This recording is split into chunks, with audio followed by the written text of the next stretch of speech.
કુટુંબ દ્વારા છેલ્લા સતત 1.5 મહિનાથી આપણે આ વિધવા બહેનો ચોપડાના દાતાઓનું સન્માનનો કાર્યક્રમ આજે આપણે રાખવામાં આવ્યો છે.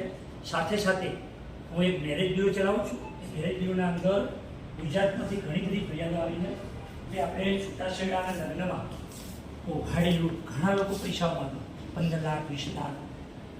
સગાઈ કરી વળ તોડી નાખવું હોય તો કે મારા સગાઈનો ખર્ચો આપો, લગ્ન કર્યા પછી બી કે મારા આટલો ખર્ચો તમે નાખો. એ બાબતે મારું એક મગજમાં એવું વિચાર હું મેરેજ બ્યુરો ચલાવું છું. આવા લોકોના પ્રશ્નો છે તો આપણે એની સોલ્વ કોણ કરશે? એટલા માટે આપણે આ કુટુંબ દ્વારા આ લગ્ન અને છૂટાછેડાના લગ્નમાં વિકસે એ અંગે આપણે આ કાર્યક્રમનું આયોજન કર્યું અને મારા કુટુંબ એપના તમામ દાતાશ્રીઓ એ આપણને સાથ અને સહકાર આપે છે.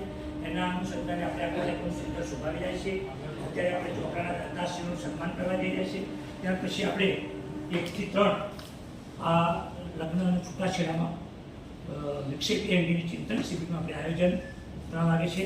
એટલે એ સર્વે પધારેલ મહાનુભાવો મારા આમંત્રણને માન આપી જે પડ્યા એમને સર્વ જ્ઞાત ગંગાને હું નમન કરું છું, અભિનંદન આપું છું અને શુભેચ્છાઓ પાઠવું છું. જય હિન્દ.